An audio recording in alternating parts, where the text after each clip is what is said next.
Donc, le programme Vitiforest il a été mis en place en 2014 pour répondre aux attentes croissantes des viticulteurs intéressés par l'introduction de l'arbre dans la vigne, notamment pour améliorer la biodiversité et le paysage. Donc des intérêts mais aussi des questionnements, notamment par rapport aux potentiels effets concurrentiels de l'arbre sur l'eau, les nutriments ou la lumière. Donc, étant donné qu'une parcelle a déjà été suivie en contexte méditerranéen, il a été décidé de se concentrer sur le sud-ouest de la France avec 3 zones de production, le Bordelais, les côtes de Gascogne et la zone de Cahors, donc des contextes pédoclimatiques assez différents et des vins différents également.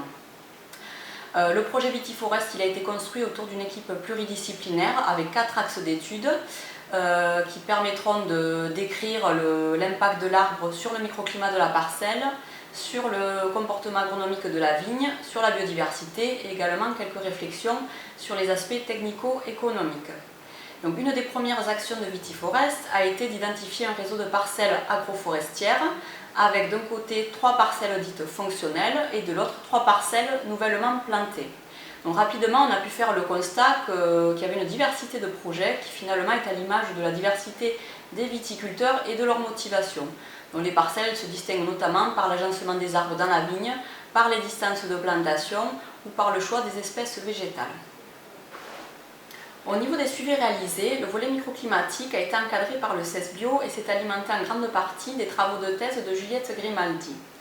En théorie, on sait que l'arbre peut impacter le microclimat de la vigne en modifiant les flux de lumière, la circulation de l'air et le cycle de l'eau. Donc, pour ce faire, tout un panel de capteurs a été mis en place et des travaux de modélisation ont également été mobilisés.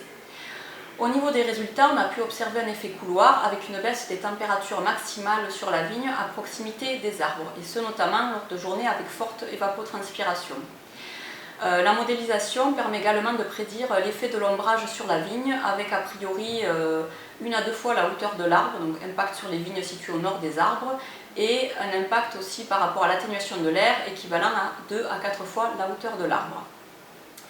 Au niveau des suivis agronomiques, c'est l'équipe du CESBio Sud-Ouest qui a été mobilisée pour réaliser tout un panel de mesures pour caractériser le comportement agronomique de la vigne et pour caractériser également l'hétérogénéité des parcelles.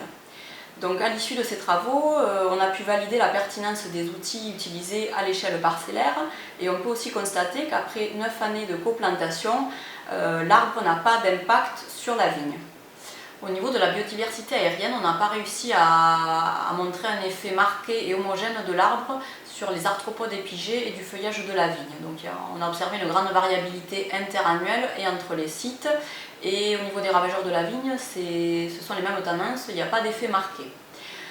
Par contre, au niveau du sol, on a pu observer un impact positif de l'alignement d'arbres et de la haie sur l'abondance en lombric.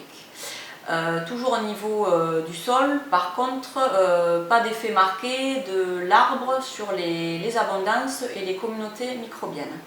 Donc, pour conclure, on pourra retenir que Vitiforest est une démarche exploratoire qui a permis de caractériser l'état initial de plusieurs parcelles de vignes en agroforesterie et qui a permis de tester et de valider plusieurs protocoles et outils.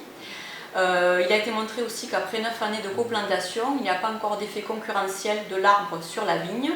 On a pu observer quelques effets sur le microclimat et sur la biodiversité, mais cela reste à conforter et à préciser, d'où l'intérêt de redéployer tous ces dispositifs d'ici 5 ou 10 ans.